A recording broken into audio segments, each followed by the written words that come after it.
한국도 오커스에 들어와라.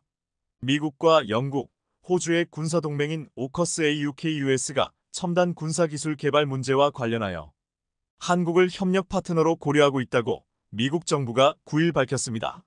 한국 정부도 인공지능 AI, 양자 컴퓨팅, 사이버 안보, 극초음속 미사일 등 8개 분야에서 첨단 군사 역량을 공동으로 개발하는 것을 골자로 한 오커스 필러 2필러 기둥이 참여에 열려 있다는 입장으로 알려졌습니다.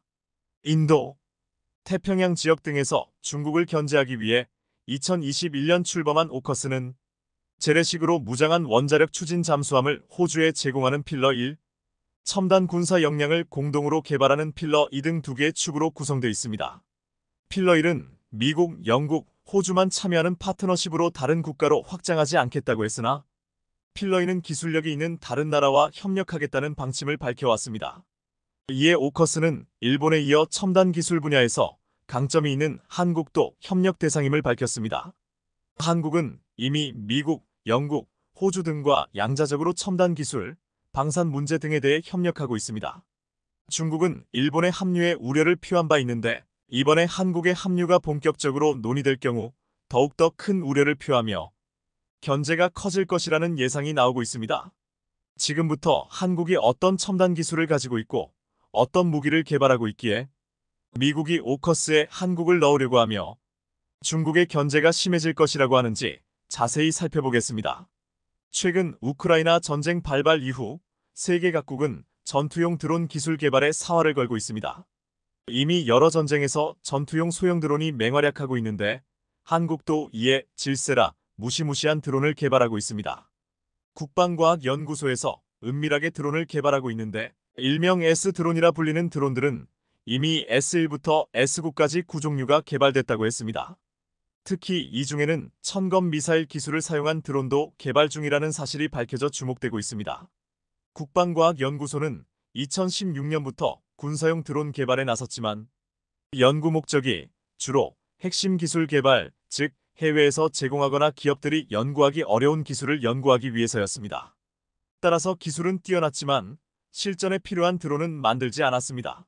하지만 2022년 12월 북한 무인기 영공 침범 사건이 벌어지면서 국방과학연구소는 작심하고 실전에서 사용 가능한 드론을 만들기 시작했습니다. 국방과학연구소가 드론에 처음 도전한 것은 GPS 제머제머 대응 소형 무인기 기술 연구라는 이름으로 개발한 S1 드론입니다.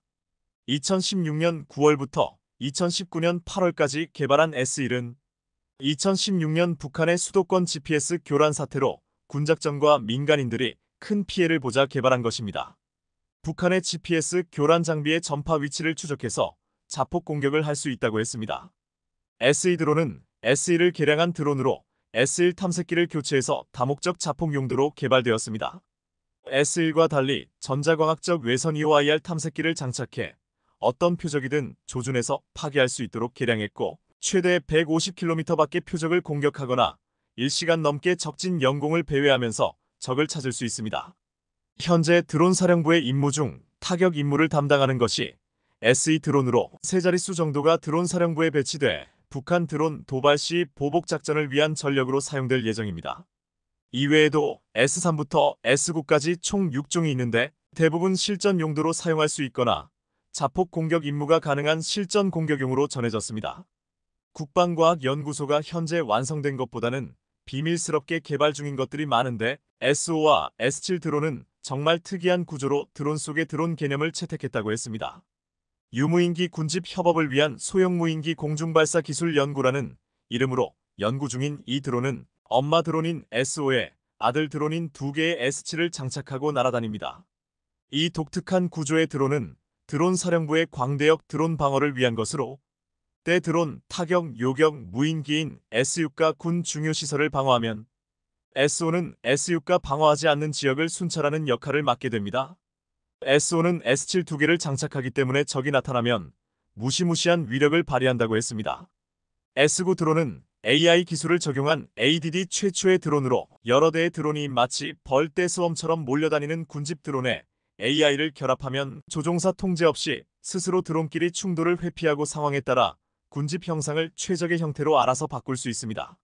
적이 드론을 요격할 때는 알아서 분산됐다가 공격할 때는 한 곳으로 집중하는 형태로 몰려다니는 것이 가능합니다.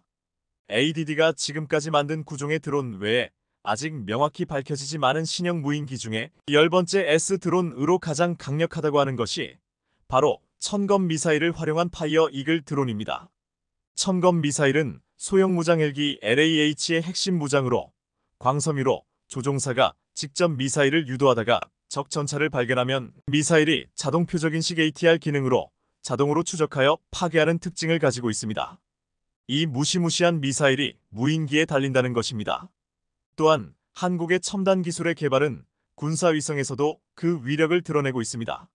한국항공우주산업 KAI 개발에 참여한 군 정찰위성 2호기가 8일 발사되었습니다. 군 정찰위성 2호기는 지난해 12월 발사에 성공한 군사정찰위성 1호기에 이은 425사업의 두 번째 정찰위성입니다. 무엇보다 합성 개구 레이더 SAR 탑재체를 장착한 첫 번째 위성으로 고해상도 성능을 갖춘 첨단 중대형급 위성입니다. 이번에 발사된 2호기는 전자광학 적외선 EOIR 촬영 장비를 장착한 1호기와 달리 영상 레이더 SAR을 싣고 있습니다. SAR은 전자파를 지상 목표물에 쓴 뒤 반사대에 돌아오는 신호 데이터를 합성해 영상을 만드는 방식인데 기상 조건과 관계없이 주야간 촬영이 가능합니다. 그동안 광학 위성으로 북한을 정찰할 때는 계절 날씨 변수가 컸는데 나뭇잎이 우거진 봄과 여름, 가을엔 산악 지역에 있는 시설을 파악하기가 어려웠습니다. 하지만 이제 SAR 위성이 가동되면 비눈이 오거나 흐려도 북한 미사일 발사 차량 TEL과 방사포, 김정은 국무위원장 전용차와 열차의 특성 및 움직임 등도 알 수 있습니다. 또한 가짜 무기 등 북한이 한미를 기만하고자 만든 위장시설, 깊은 숲속에 숨겨놓은 군사시설도 확인이 가능해졌습니다. 북한은 아직 SAR 위성을 보유하지 못했고 광학 위성도 해상도가 떨어져 이제는 한국의 상대가 되지 않을 것이라고 했습니다. 미국은 이라크 전쟁 당시 KH-1112 광학 위성과 라크로스 SAR 위성을 이라크 상공에 투입해 정보를 수집한 바 있었습니다. 당시 한국은 기술력이 없어 이 같은 위성은 꿈도 꾸지 못했지만 이제 방산 강국들의 위성 전쟁에 한국도 뛰어들었습니다. 또한 이제 한국은 미국의 기술을 뛰어넘는 모습까지 보여주고 있습니다. 최근 미국에서는 새로운 자주포 개발을 중단하고 한국의 K9 자주포를 도입할 수도 있다는 전망이 나오고 있습니다. 지금 영국에서 오는 2027년까지 K9를 K9A2로 업그레이드하는 사업이 추진되고 있는데 여기에 미국 로키드 마틴도 합류한 상태입니다. 미국은 K9 자주포나 독일 PGH-2000보다 더 긴 포신을 탑재하는 자주포를 개발하려 했지만 지난 3월 이 자주포의 개발을 포기한다고 했습니다. 문제는 이렇게 긴 포신을 탑재하고서 차체 진동을 제어하기가 힘들다는 이유였습니다. 이전부터 차체 진동을 제어하는 것은 K9 자주포를 따라올 자가 없다고 했는데 K9 자주포는 K9A2, K9A3까지 개발의 속도를 내고 있기에 한국산을 도입할 수도 있다는 전망입니다. 또한 K9 자주포의 개량이 진행되면서 K9의 탄약 보급 임무를 수행하는 K10 탄약 운반장갑차 성능 개량도 함께 이뤄지고 있습니다.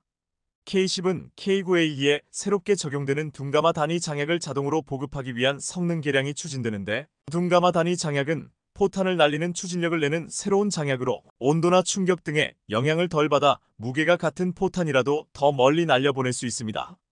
K10은 K9A2에 장약을 보급할 때 외부 컨베어 장치를 통해 장약을 자동으로 분리 이송할 수 있도록 성능이 개량됩니다. 게다가 K10은 현재 K9과 동일한 미광 증폭식 야간 짬망경을 탑재하고 있지만 이는 K9A1 자주포와 같은 사양인 열상 카메라로 대체된다고 했습니다. 아울러 K10 승무원의 혹석이 온열 손상 예방을 통한 전투 효율성 향상을 위해 냉방 장치가 장착될 예정입니다. 그동안 미국을 비롯한 방산 강국들은 첨단 기술로 고부가 가치를 얻는 방산 분야를 독점하며 한국은 이 무기를 사기 위해서 많은 지불을 해야만 했습니다. 하지만 이제 한국은 스스로 최첨단 무기들을 만들어내기 시작했고 미국을 비롯한 방산 강국들도 한국에 러브콜을 보내고 있습니다. 너무 크고 유연성이 없으며 F-22만큼 좋지도 않습니다. 느낌이 좋지 않아? 미국 F-35와 비교할 수도 없고 하강을 할 줄도 모릅니다. 추악하고 멍청하다. J-20의 갑작스러운 F터버너 소리가 너무 무서워서 손이 떨릴 정도로 충격적이었다. 2021년 청두 항공기 뒤편 산비탈에서 제22 오랫동안 저고도로 비행하는 모습을 지켜보니 소리가 너무 크고 딱딱거렸다. 최근 중국판 유튜브 빌리빌리에 중국이 자랑하는 5세대 스텔스 전투기 J-20의 영상이 여럿 올라오자 중국인들이 이를 보고 리얼한 반응을 보이고 있습니다. 한 중국인은 J-20에서 나는 굉음을 확인하고는 내가 평소에 듣는 소리가 무엇인지 드디어 알았어요 라고 말하고, 일부 중국 네티즌은 당황하지 마십시오. 이것은 단지 농업용 분무기일 뿐입니다. 엄마, 나도 이 장난감 갖고 싶어요 라고 조롱하는 투로 말하기도 했습니다. 중국은 20여 년 동안 전투기 엔진 개발에 매달려 개발해낸 J-22 조롱거리가 되고 있습니다. 중국은 J-22 미국 록히드 마티의 F-22, F-35 등과 비교할 수 있는 5세대 전투기로 자랑했습니다. 하지만 중국이 개발한 J-20에 결정적이고 치명적인 문제가 있었는데 바로 J-20 스텔스 전투기의 핵심 중의 핵심인 제트 엔진 문제였습니다. J-20은 처음에 러시아 JLA-L-31F 엔진을 탑재했지만 이후 20년에 걸쳐 개발했다는 중국산 엔진 WS-15로 바꾸었지만 지금 신뢰를 얻지 못하고 있습니다. J-20은 처음엔 수호이-27에 들어가는 러시아산 AL-31F 엔진을 사용했고 나중에는 이 엔진을 복제한 국산 WS-10 엔진을 장착했습니다. 문제는 두 엔진 모두 J-20의 무거운 기체를 감당할 만한 추진력을 갖추지 못했다는 것인데 결국 수호이-57에 들어가는 AL-41F1 엔진을 수입하려고 했지만 중국의 복제를 우려한 러시아가 판매를 거부했습니다. 이후 중국은 WS-15를 개발했다고 발표하고 J-20을 시험 테스트를 하고 있지만 테스트를 하는 지역의 주민들은 지금 소리가 너무 시끄러워서 참을 수 없다고 할 정도로 문제가 큰 것으로 알려졌습니다. 사실 항공기의 제트 엔진 개발은 기술 확보에만 20여 년 이상이 걸리기 때문에 항공기 개발보다 어렵다고 말하고 있습니다. 그것도 탄탄한 기초과학기술 기반이 있어야 가능하기에 세계적으로 항공기 엔진을 자체적으로 만들 수 있는 나라는 미국, 러시아 등사에서 5개국에 불과합니다. 그러기에 갑자기 중국이 5세대 스텔스 전투기를 움직일 수 있는 엔진을 제대로 개발하는 것은 거의 불가능이라고 말하고 있습니다. 이런 가운데 중국에서는 크게 우려하고 통탄할 수밖에 없는 소식이 나오고 있습니다. 한국에서 나온 놀라운 두 가지 소식입니다. 먼저 한국의 방산시업 하나에어로스페이스가 KF-21의 엔진 생산과 6세대 전투기 엔진의 개발 플랫폼을 선제적으로 확보하기 위한 공장을 만들겠다는 발표였습니다. 하나에어로스페이스는 15일 창원 1사업장에서 1만 번째 엔진인 공군 TA-50 훈련기의 F404 엔진을 생산하면서 항공엔진 1만 대 출하식을 열었다고 밝혔습니다. 출하식 이후에는 KF-21에 장착할 F414 엔진을 생산하기 위한 스마트 엔진 공장 착공식도 진행했습니다. 하나에어로스페이스는 지난 1979년 공군 F4 전투기용 J79 엔진 창정비 생산을 시작으로 45년간 항공기와 헬기, 선박 등에 탑재되는 엔진 등 모두 1만 대를 생산했습니다. 이 과정에서 엔진 설계 및 해석, 소재 및 제조, 시험 및 인증 등 항공엔진 전반에 걸친 기반 기술과 시스템을 확보하고 이를 기반으로 유도미사일 엔진, 보조동력장치 APU 등 1800대 이상의 엔진을 독자 기술로 개발, 생산해냈습니다. 그런데 하나에어로스페이스의 이 발표에 중국이 크게 놀라는 지점이 있습니다. 중국은 20여 년 동안 전투기 엔진 개발에 매달려왔습니다. 자체 기술이 없다 보니 러시아 엔진을 뜯어보고 베끼는 식으로 개발을 해왔는데 만족할 만한 성능을 내지 못해 고심해왔습니다. WS-15는 미국의 F-22 스텔스 전투기에 들어가는 F-119 엔진을 벤치마킹해 개발한 엔진이지만 그동안 터빈 등의 문제로 개발에 어려움을 겪어왔습니다. 특히 이 엔진은 내분 온도가 섭씨 1350도를 넘어가면 갑자기 출력이 떨어지는 등 심각한 문제가 발생했는데 심지어 지상시험 도중 엔진이 폭발하는 사고까지 발생했습니다. 만약 이 엔진을 J-20 스텔스기에 장착했더라면 당연히 공중에서 폭발했을 수도 있었습니다. 더욱 문제는 이 폭발로 다친 사람은 없지만 중국 엔지니어들은 엔진을 고칠 수가 없었다는 것입니다. 중국 CCTV 군사평론가인 숭중핑은 흥콩 사우스 차이니 모닝 포스트 SCMP 인터뷰에서 WS-15는 비행 시간이 50만 시간 이상인 F-119와 아직 큰 격차가 있다며 이제 시험에 성공한 것으로 대량 생산까지는 많은 테스트와 개량 작업을 거쳐야 한다고 했습니다.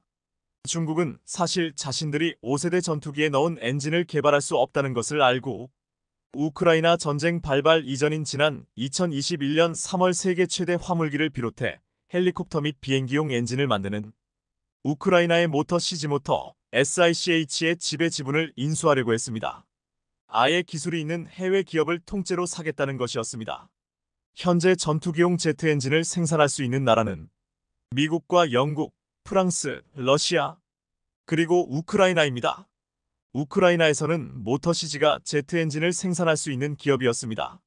하지만 이를 눈치챈 미국의 압력으로 모터시즈의 중국 인수는 불발로 끝났습니다.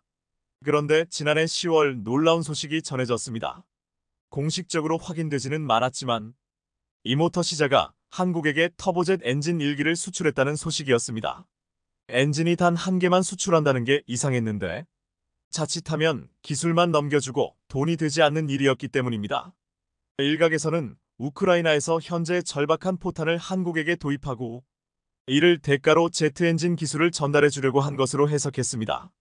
우리가 아무리 미국제 엔진을 라이센스 생산하고 축적한 기술도 수준급에 올라와 있지만 단기간에 자체적으로 만들기에는 한계가 있다고 했습니다.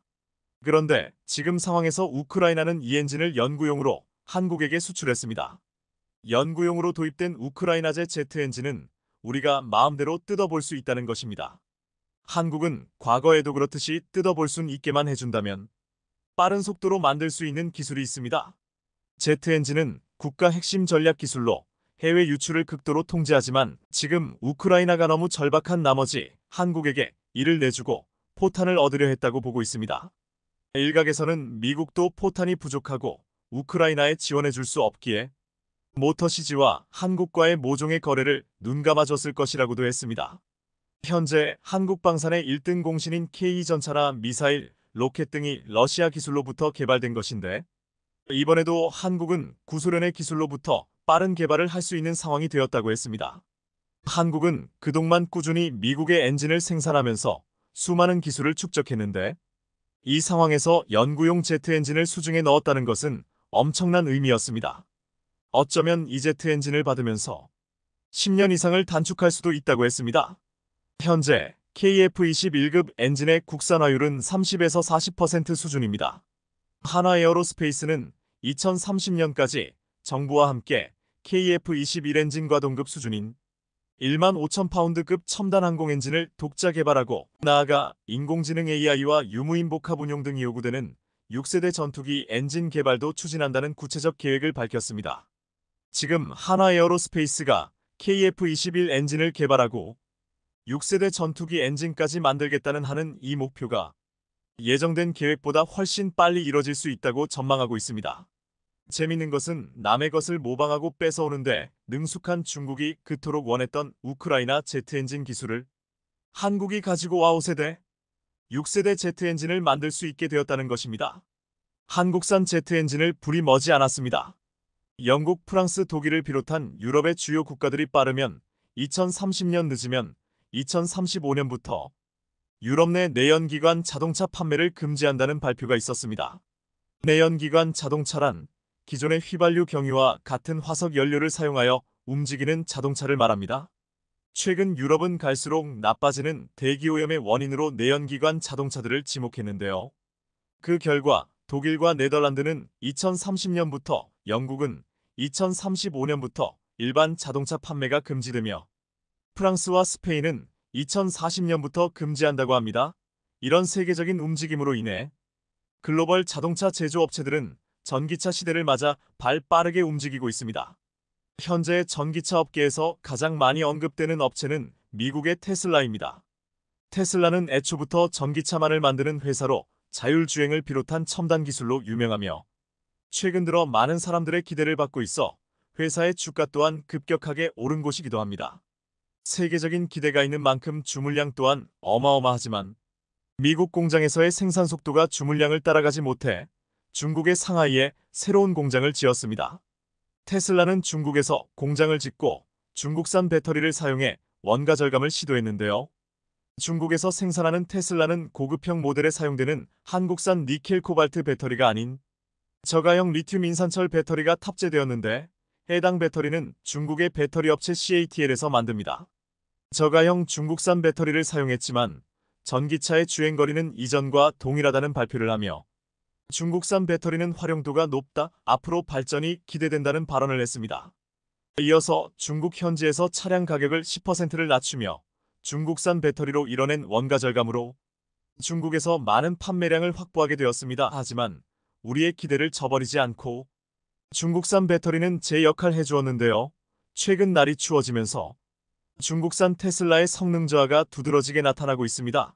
배터리는 온도에 민감한 부품으로 추운 겨울이 찾아오면 기본적으로 성능이 저하됩니다. 하지만 배터리의 품질에 따라서 성능이 크게 떨어지는 것이 있고 거의 떨어지지 않는 제품이 있습니다. 현재 중국에서 문제가 되는 테슬라는 중국산 배터리를 장착한 저가형 모델이고, 한국산 LG화학 배터리를 장착한 고급형 모델은 추운 겨울임에도 성능 저하가 거의 없다고 합니다. 중국 CATL의 배터리를 장착한 테슬라는 공식 주행거리는 468km이지만 추운 겨울인 현재 실제 주행거리는 241km에 불과하다는 보도가 나왔습니다. 한국산 배터리를 장착한 모델은 겨울철에도 420km를 주행할 수 있는데 비해 너무 적은 주행거리입니다. 하지만 겨울철 주행거리 문제는 중국에서 그치지 않고 유럽을 비롯한 해외에서도 유명해졌는데요. 얼마 전 중국산 테슬라 모델 3가 유럽으로 수출되었기 때문입니다. 지금까지 중국에서 생산한 테슬라는 중국에서만 판매해오고 있었지만 중국산 부품을 사용하며 낮아진 원가로 경쟁력을 높여 수출을 추진했던 것입니다. 유럽의 소비자들이 중국산 테슬라를 타보고 실망한 사이에 한국의 전기차가 주목받고 있습니다. 한국의 전기차는 유럽 내 판매량 급증으로 성능과 실용성이 주목받고 있습니다. 현재 유럽의 전기차 판매량 1위는 르노의 조에이며 현재까지 약 7만 5천 대가량 판매됐습니다. 테슬라의 모델 3는 5만 5천 대가량 판매되었으며 유럽 내 2위입니다. 하지만 우리나라 현대차의 코나 EV는 3만 2천 대로 3위를 차지했으며 기아차의 니로 EV는 2만 4천 대가량 판매되었습니다. 코나와 니로는 같은 플랫폼 뼈대를 사용했으며 디자인과 로고만 다른 자동차입니다. 그렇기에 한국 현대기아의 코나와 니로의 판매량을 합치면 2위인 테슬라보다 근소하게 많은 숫자입니다. 그리고 유럽 내 한국 자동차가 더욱 기대되는 부분이 있습니다. 한국 전기차의 판매량이 최근 들어서 급격하게 올라왔다는 점인데요. 최근 코나 EV는 배터리 발화 문제를 겪으며 안 좋은 이슈를 가지고 있음에도 불구하고 유럽 내 판매량은 가파르게 상승하고 있습니다. 얼마 전 7월부터 코나 EV가 테슬라를 꺾고 월 단위 판매량이 급격하게 늘어났는데요. 그 이유는 주행거리에 있습니다. 전기차는 휘발유 차량과 다르게 아무 때나 충전하기 어려워 주행 가는 거리가 매우 중요합니다.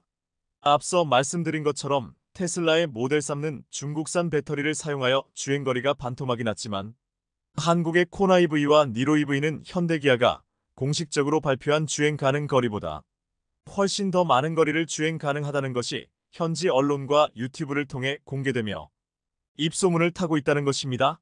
독일의 한 자동차 전문 매체에서 조사한 결과 테슬라의 제조사 공식 주행 가능 거리는 409km지만 실제 측정 결과 384km가 나왔다고 합니다. 반면에 현대기아의 전기차는 제조사가 공식 발표한 주행 가능 거리보다 훨씬 윗돌고 있습니다. 왼쪽의 기아 니로는 공식 주행 가능 거리가 455km지만 실제 측정 시 611km를 갈 수 있으며 오른쪽 현대 코나는 공식적으로는 449km를 가지만 실제로는 649km를 간다는 것입니다. 참고로 해당 비교 실험 당시는 여름이라 테슬라의 배터리가 성능 저하를 일으키지 않았다고 생각됩니다. 이번 실험 결과가 독일을 비롯한 유럽의 유튜브에 공개되면서 수십만의 조회수를 기록해 현대 기아 자동차의 말도 안 되는 효율성이 입소문을 타며 유럽 내 전기차 판매 2위를 이끌었다는 것입니다. 일부 유럽 소비자들은 사실상 우리나라 전기차가 1위라고 주장하는 사람들도 있습니다. 현재 유럽에서 7만 5천 대가량을 판매하며 판매량 1위를 기록한 르노의 조에는 차체 분류부터가 슈퍼미니 자동차입니다. 우리나라 모닝, 마티즈보다 작은 크기이며 코나보다도 많이 작은 크기입니다. 주행 가는 거리도 200km대로 450km대인 코나와 2배 차이 납니다. 이렇게 차이나는 수준인데 같은 전기 자동차로 묶여 경쟁 상대가 되는 게 맞지 않다는 것입니다. 사실상 소형 SUV에선 한국의 전기차가 유럽 내 1위라고 보는 게 현실적으로 맞다는 주장입니다. 뿐만 아니라 현대의 코나는 유럽 내 가장 공신력 있는 자동차 평가 기관에서 친환경 차량 테스트 NCAP 테스트에서 별 5개 최고 점수를 기록했습니다. 여기엔 르노 조에도 있지만 도요타의 CHR 차량은 별 3개 반을 기록하며 저조한 성과를 냈습니다. 해당 기관에서 높은 점수를 받으면 유럽 내 일부 지역에서 전기차 판매 보조금을 추가적으로 받을 수 있는 것으로 알려져 있습니다. 그만큼 친환경적인 차량이니 유럽연합이 적극 지원한다는 의미인 것입니다. 우리나라 자동차 업체는 여기서 만족하지 않고 앞으로 2030년 후에 내연기관 자동차들이 모두 판매 금지를 당한 이유를 생각하며 차근차근 계획을 세우고 있습니다. 현재도 가장 큰 전기차 시장인 유럽에서 사실상 1, 2위를 다투고 있지만 연구 개발을 소홀히 하지 않고 전기차 전용 플랫폼인 EGMP를 개발하여 최초 공개했습니다. EGMP는 전기차 전용 플랫폼입니다. 플랫폼은 쉽게 뼈대라고 생각하시면 편합니다. 앞서 말한 코나와 니로는 같은 플랫폼을 공유하지만 해당 플랫폼은 전기차 전용이 아니라 기존의 내연기관에서 사용하던 플랫폼으로 전기차에 최적화되어 있지 않습니다.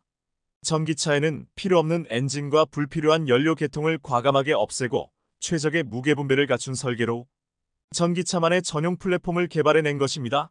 현대의 공식적인 발표로 1회 충전당 500km 이상 주행 가능하다고 하며 800B 급속 충전을 지원해 20분 이내에 80% 이상 충전이 가능하다고 합니다. 일반적인 발표라면 제조사의 공식 발표보다 실제 사용 시 성능이 떨어지는 경우가 많지만 우리나라 자동차는 다릅니다. 최근에 나온 내연기관 자동차들도 일반적인 주행 환경에서 공인 연비보다 훨씬 높은 연비를 내주고 있으며 아까 독일 자동차 매체에서 보여준 실험처럼 전기차의 경우도 제조사가 발표한 공식적인 주행 거리보다 월등히 많은 거리를 갈 수 있습니다. 한마디로 이전 세대보다 훨씬 진보된 전기차를 생산해낼 수 있다는 것입니다. 한국의 자동차 산업은 미국과 유럽, 일본에 비해 출발이 늦었지만 세계에서 가장 빠르게 성장했습니다. 그리고 지금까지는 화석 연료를 사용하는 내연기관에서 경쟁을 해왔지만 이제부터는 친환경 차량입니다. 현대기아차는 전기차 분야에서도 우수한 성과를 내고 있지만 더 놀라운 부분이 있습니다. 수소전기차, 흔히 수소차라 불리는 분야입니다. 우리나라 자동차 업체의 수소 기술력은 세계 1위로 현재 어디에도 경쟁 상대가 없는 상황입니다. 현대차는 세계 최초로 수소 트럭을 상용화시키며 친환경 트럭의 시작을 알렸습니다. 전문가들은 미래의 승용차는 전기차가 될 것이며 미래의 화물차는 수소차가 될 것이라고 말합니다. 화물용 차량은 하루에 주행하는 거리가 매우 많고 자동차가 멈춰있는 시간이 별로 없기에 충전 시간이 오래 걸리는 전기차 시스템으로는 효율적인 화물 운반이 불가능하다는 전망입니다. 반면에 수소를 충전하게 되면 단 5분 만에 100% 충전이 가능하며 기존 화물차의 가장 큰 단점인 매연 배출에서 자유롭습니다. 우리나라가 개발하고 상용화한 수소 트럭은 주행하면서 단 일지에 오염물질도 내뿜지 않습니다. 유일하게 밖으로 배출하는 것이 있는데 그것은 순수한 물입니다. 오염된 물도 아니고 완벽하게 순수한 물이라 그대로 마셔도 되는 수준이라고 합니다. 2030년부터 유럽을 비롯한 세계 각지에서 내연기관 자동차 판매가 제한됩니다. 마찬가지로 매연을 내뿜는 트럭을 비롯한 화물차들도 운행이 제한될 예정입니다. 현재 수소 트럭을 만들 수 있는 기업은 우리나라 현대차밖에 없는데 우리나라가 세계 친환경 트럭 시장을 장악하게 되면 수백조 원의 시장을 창출해내는 것이며 관련된 수십만 개의 일자리 또한 같이 따라올 것입니다. 이런 기대에 부응이라도 하듯 현대차의 정의선 부회장은 앞으로 5년간 60조 원을 쏟아부어 미래차 연구개발에 힘쓰겠다고 했습니다. 해당 투자 금액은 세계 최고 수준의 금액으로서 투자한 기술은 곧이어 미래 먹거리로 돌아올 것입니다. 하지만 이런 기술 개발의 과도기 단계에서 좋지 않은 이슈들이 발생하기도 합니다. 얼마 전에는 코나 배터리가 발화하는 문제가 있었습니다. 물론 제조사에서 리콜이나 업그레이드 등 관련 사항을 해결해 나가고 있습니다. 품질 보증에 더욱 힘써서 앞으로 더 완벽에 가까운 자동차들을 만들어 내기를 바랍니다. 최근 들어 원가를 아끼겠다고 한국산 배터리를 제쳐두고 중국 업체의 배터리를 사용해 주행거리가 반토막이 난 테슬라가 주춤하던 사이 유럽 내에서 월등한 주행거리로 입소문을 타며 우리 자동차 업체들이 유럽 시장 2위를 차지하게 된 상황에 여러분들의 생각은 어떠신가요? 참고로 일본의 전기차들은 순위권에도 없다고 합니다. 세계가 친환경 자동차를 권장하며 우리나라를 포함하여 내연기관 차량을 퇴출시키고 있는 상황인데 일본에서는 세계적인 호름과 상관없이 내연기관 자동차들을 유지하겠다고 합니다. 현재 내연기관 차량 판매량 1위인 일본 업체들의 몇 년 뒤의 미래가 궁금해지는 상황입니다. 보시는 장면은 중국 조선소에서 퇴근하는 노동자들의 행렬입니다. 그야말로 중국의 인구가 얼마나 엄청난지 다시 한번 체감하게 되는 장면인데요. 이렇게 많은 근로자들이 한꺼번에 배를 만들고 있으니 그래서 그렇게 중국 조선소가 붕어빵 찍어내듯 배를 건조하는가 봅니다. 이곳에서 건조되는 선박들 중 단연 주목을 받는 것은 중국의 세 번째 항모 푸제남입니다. 2022년 6월 17일은 중국 해군 역사의 기념비적인 날이었습니다. 중국이 순수 독자 기술로 개발했다는 항공모함 푸제남 진수식이 있었기 때문입니다. 인도 태평양 해역에서 미국과 치열한 패권 경쟁을 벌이고 있는 중국이 세 번째 항공모함을 진수하자 이날 세계의 이목이 상하이 장난 조선소에 쏠렸습니다. 중국군은 장기적으로 오는 2035년까지 항모 6척을 확보해 미 항모가 대만 해협 1000km까지 전개하지 못하도록 억제하는 해군력 건설을 목표로 항모 건설에 박차를 가하고 있는데요. 푸제남 진수식으로 서방 국가들의 시선을 끌어들이는데 성공했습니다. 중국은 푸제남에 각별한 애정을 갖고 있었습니다. 푸제남은 중국 해군의 아버지로 불리는 류아칭 제독이 1982년 인민해방군 해군사령원에 취임해 항모의 필요성을 역설한 지 40년 만에 이룬 중국의 독자 설계 항공모함이기 때문입니다.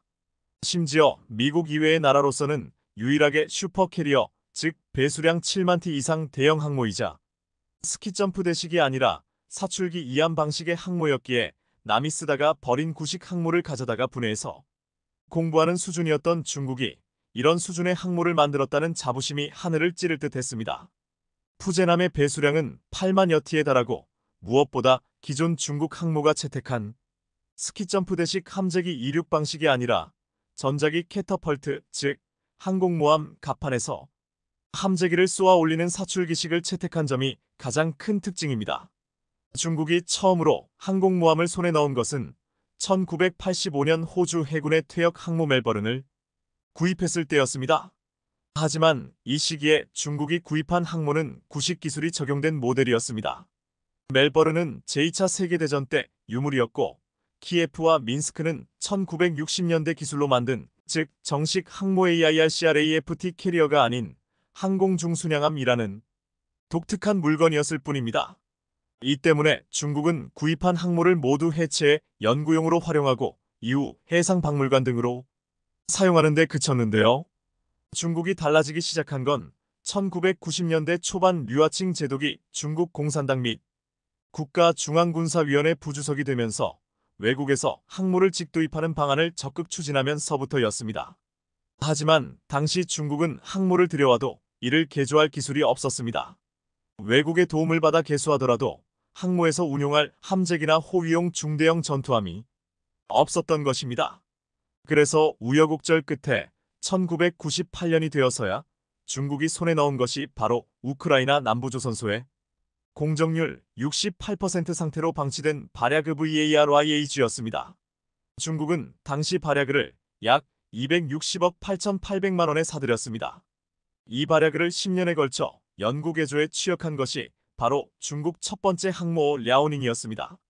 이듬해 랴오닝을 확대 개량한 산둥을 만들었지만 이 또한 완성작은 아니었습니다. 실전용 항모라고 하기엔 여러 가지로 부족했습니다. 반면 미국 항모는 CATOBAR 카토바 방식을 사용하고 있었습니다. 이 방식은 항공 랜딩 기어를 사출기에 끼우고 순간적으로 엄청난 에너지를 가해 마치 새총 쏘듯 날리는 방식을 말합니다. 이때 엔진을 최대 추력으로 가동한 항공기는 사출기가 가한 90메가줄엠제의 안팎의 에너지를 받아 하늘로 날아오릅니다. 엔진과 사출기가 함께 엄청난 힘을 가하는 덕에 100M도 안 되는 짧은 활주거리에서도 무장과 연료를 넉넉히 싣고 하늘로 날아오를 수 있습니다. 이와 달리 중국 랴오닝함이 채택했던 STOBAR 방식은 보조 장비가 없기에 항공기 스스로 이 함에 필요한 에너지를 확보해야 합니다. 자체 중량을 줄여야 하므로 CATOBAR 방식보다 항공기의 연료 무장 탑재 능력이 크게 떨어질 수밖에 없습니다. 랴오닝함이나 산둥함에서 자체 중량 17.5T, 최대 이륙 중량 32.5T인 제이젠15 전투기를 띄우려면 25노트 46.3km/h 역풍이 불어 양력을 확보해야 합니다. 항모가 맞바람을 받으며 전속력으로 달려야 이함이 가능한 최소한의 조건이 갖춰지는데, 문제는 J-15의 엔진 추력 부족으로 충분한 연료 무장을 실은 채로는 이함이 사실상 불가능하다는 점입니다. 최근 중국 관영 매체는 산둥과 랴오닝의 추락 및 훈련을 적극적으로 선전하고 있는데요.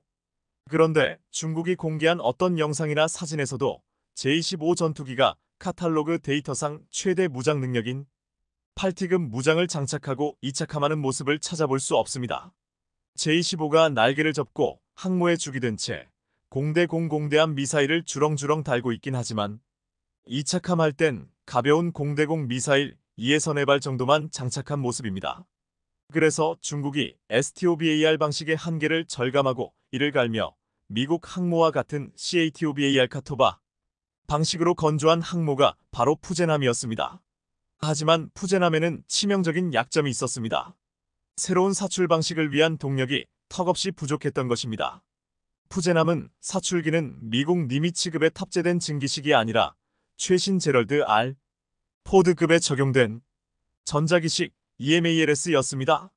고압 증기를 사용하는 증기식 사출기는 구조가 복잡하고 사고 위험도 큰 반면 EMALS는 단순한 구조에 힘도 좋아 증기식보다 무거운 항공기를 쏘아 올릴 수 있다고 본 것입니다. 그런데 중국은 항모 설계 과정에서 대단히 중요한 사실을 하나 잊고 있었습니다. 중국이 채택한 EMALS는 장점이 많은 사출 장비지만 전력을 엄청나게 잡아먹는다는 점입니다. 미국은 EMALS를 제럴드 R 포드급 항모에 도입하면서 기존 A4W 원자로를 신형 A1B로 교체했습니다. EMALS 방식이 전기를 정말 많이 잡아먹기 때문에 A4W는 열출력 550MWMW를 발휘하는 대단히 강력한 원자로였음에도 불구하고 A4W로도 EMALS의 전력 수요를 감당하기 어렵다고 판단해 700MW급 A1B 원자로를 채택한 것입니다. 그런데 중국은 미군의 이런 실정을 지켜보고도 푸젠함의 건조시 같은 방식을 그대로 밀어붙이는 초유의 실책을 범했습니다. EMALS 방식은 가뜩이나 발사 신뢰도와 안정성이 완전히 자리잡지 못한 기술입니다. 그런데 중국에서 이걸 만들었다면 과연 실전에서 사용할 수 있을지조차 의심스러울 수밖에 없겠죠. 게다가 중국 관영 매체 CCTV에 따르면 푸젠함은 보일러 8개를 가동해 증기터빈 4개를 운용하고 여기서 164MW 전기를 생산합니다. 이 전력으로 85,000T급 항모의 추진축을 돌리고 EMALS와 레이더 등 각종 전자장비의 소요를 모두 충당해야 한다는 이야기인데요. 하지만 푸젠함급 항모의 동력이 불과 164MW밖에 안 된다는 건 이해하기 힘든 부분입니다. 푸젠함보다 작은 42,500T급 샤를드 고람이 211MW, 7600T급 퀸 엘리자베스함이 192MW, 30,000T급 카보르함이 166MW 수준의 동력을 확보한 점을 고려하면 푸젠함 같은 항모의 동력이 164MW에 불과한 것이 얼마나 황당한지 알 수 있습니다. 결과적으로 푸젠함이 덩치만 크고 외관만 화려하지 사출 동력이 부족해 충분한 연료와 무장을 실은 항공기를 띄우기 어렵다는 혹평이 나오고 있는 것인데요.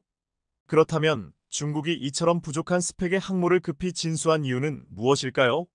미중 패권 경쟁이 격화되면서 미 해군에 맞설 슈퍼캐리어가 절실한 중국 지도부가 무리한 성능과 납기 일정을 요구한 것으로 보입니다. 한마디로 첫 단추부터 잘못 끼었다는 이야기입니다. 성능이 문제가 아니라 미국을 압박해야 하니 일단 만들어보자 라는 전략인 것이죠. 중국 관영 매체 관찰자망조차도 푸제남 개발에 관여한 한 인사의 발언을 인용해 산둥함과 푸제남 진수 사이 기간이 5년에 불과했다. 5년 만에 추진 시스템을 전면 교체하는 것은 기술 면에서 불가능하다고 꼬집었습니다. 중국 기술력의 한계를 넘는 스펙을 요구해 겉모양만 그럴싸하고 제 기능은 못하는 빛 좋은 개살구가 된 것입니다. 그리고 최근 밝혀진 내용에 따르면 푸제남은 실제 EMALS 방식으로 개발되어 얼마 전 사출 테스트까지 한 것으로 보입니다. 항공모함 갑판에서 사출 시험 차량을 EMALS 캐터펄트에 올린 뒤 물보라를 일으킨 모습이 포착된 것인데요. 과거 미 제너럴 포드에서도 비슷한 테스트를 했었습니다. 전력은 턱없이 부족하지만 기어코 EMALS를 포기하지 못한 것입니다. 어쨌든 중국은 푸제남의 사출 테스트를 했습니다. 그런데 어째서 잠잠할까요? 원하는 성능을 얻어냈다면 분명 대서특필했을 겁니다. 그렇다면 위 성능 테스트 장면은 어떻게 유출되었는지 궁금해지는데요. 푸둥 국제공항에서 운동 중인 여객기의 승객들이 창문으로 촬영한 것으로 전해졌습니다. 상황을 종합했을 때 중국은 사출 테스트에서 만족스러운 결과를 얻지 못했을 가능성이 높고 테스트 결과는 은폐하려 했으나 예기치 못하게 테스트 장면이 유출된 것으로 보입니다. 중국의 차세대 항공모함 사형도 원자력 추진 대신 푸제남과 같은 동력 계통을 채택한 설계를 마친 것으로 알려졌습니다. 하지만 중국 내부에서는 동력 부족과 관련해서는 일체 언급조차 하지 않고 있습니다. 그러나 글로벌 방산 시장에서는 중국을 인정하지 않습니다. 실제로 체코, 폴란드, 사우디아라비아 원전 수주를 위해 한국, 미국, 프랑스 등이 경쟁하지만 여기에 중국은 끼지 못하고 있는데요. 이유는 단순합니다. 중국 원전의 안전성을 신뢰할 수 없기 때문입니다. 같은 사회주의 국가였던 체코, 폴란드마저 중국 원전을 회피하는 이유는 중국이라는 국가가 비밀이 많고 내부 공개를 꺼리고 투명하지 않아서입니다. 중국 원전에서 분명 여러 가지 고장이 있었을 것으로 추측은 되지만 우리는 알 수 없습니다. 철저히 은폐하기 때문입니다. 하지만 한국은 정전과 같은 사소한 고장이라도 원자력안전위원회에 통보되고 원안위는 조사에 착수하고 보도자료를 통해 전 국민에게 알린다는 차이점이 있습니다. 이런 점에서 한국과 중국의 차이는 엄연히 존재합니다. 과연 은폐에 은폐를 거쳐 만들어진 중국의 자존심 푸제남이 실전에서 제대로 된 성능을 발휘할 수 있을지, 아니면 거대 항공모함에서 헬기만 띄우는 애물단지로 전락할지 관심 있게 지켜봐야 할 것 같습니다.